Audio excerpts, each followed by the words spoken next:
5 inches. That's all it takes to win a $50 billion war. The Airbus A350 is 5 inches wider than the Boeing 787 Dreamliner, and that tiny difference handed Airbus over 1,000 aircraft orders, while Boeing scrambles to keep up. But here's what nobody's telling you. This isn't about passenger comfort. It's about an engineering advantage, so powerful airlines will pay millions more per aircraft just to get it. The Boeing 787 was supposed to dominate long-haul aviation for decades. Carbon fiber revolution, game-changing fuel efficiency, new routes that never existed before. And for a few years, it looked unstoppable. Then the Airbus A350 arrived, and everything changed. Not because it was radically different, but because Airbus found one critical advantage and weaponized it. The Airbus A350 cabin is 19 feet 3 inches wide.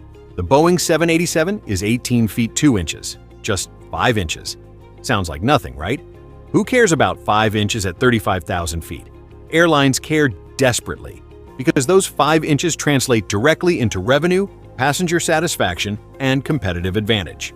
In a typical 9-abreast economy layout, the 787 gives you 17-inch wide seats, tight but manageable.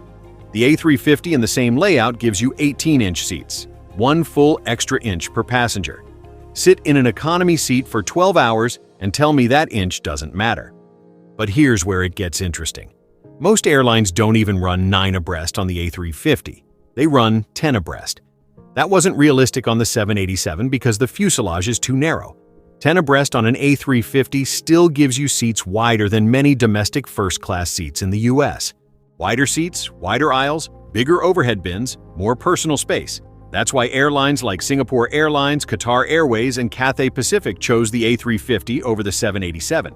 These carriers compete on passenger experience, and the A350 offers something the 787 simply can't. You'd think wider cabins mean fewer seats and less money, right? Well, not exactly. The A350-900 typically carries around 315 passengers. The 787-9 carries about 290. That's 25 extra passengers. And the A350 can fly them farther, 8,500 nautical miles versus about 7,350 on the 787-9. More passengers, longer range, better comfort. The A350 isn't just competing with the 787. It's outclassing it on the metrics airlines care about most, and cabin width is the foundation of all of it. But the real secret weapon isn't economy class, it's business class. On long-haul flights, premium cabins can generate up to 70% of total revenue. This is where airlines make real money.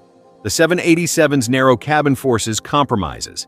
Many airlines run a 222 business class layout. That means middle seat, and in the big 2026, that's a problem. The A350's wider fuselage allows a 1-2-1 layout. Every passenger gets direct aisle access, no middle seats. Qatar's Q Suite, Singapore Airlines business class, Cathay Pacific's newest cabins all exist because of that extra width. Airlines can charge 15 to 20% more for those seats. Over the life of an aircraft, that's tens of millions in extra revenue. The A350's cabin width isn't a comfort feature, it's a profit center. Boeing optimized the 787 for fuel efficiency. Narrower fuselage, less drag, better fuel burn. On paper, it made perfect sense. And early on, it worked. The 787 sold extremely well. But Boeing made a key assumption, that efficiency would always matter more than passenger experience. Airbus realized premium experience drives revenue, so they built an aircraft that might burn slightly more fuel per flight, but makes far more money per seat. By 2024, the A350 passed 1,000 orders. The 787 family, despite a 4-year head start, sits around 1,400 total. One variant, the A350-900, accounts for over 900 of those orders. Meanwhile, the original 787-8 has basically stopped selling. Then there's flexibility. The A350-900 and A350-1000 share the same wide cabin, allowing airlines to radically change layouts while keeping the same comfort baseline. Premium flagship routes or high-density missions, same aircraft, different role.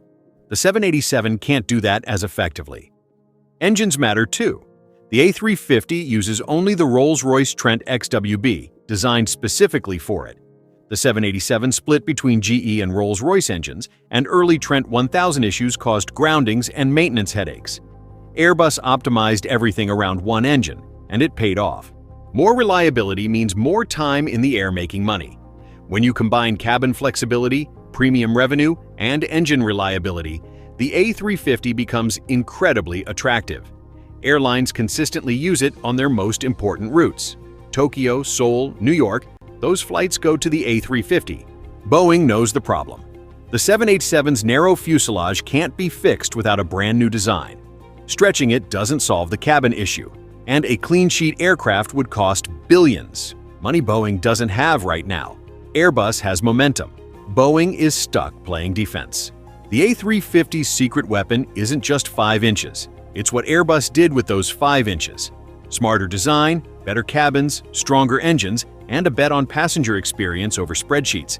The 787 changed aviation, but the A350 learned from it and built something airlines want more.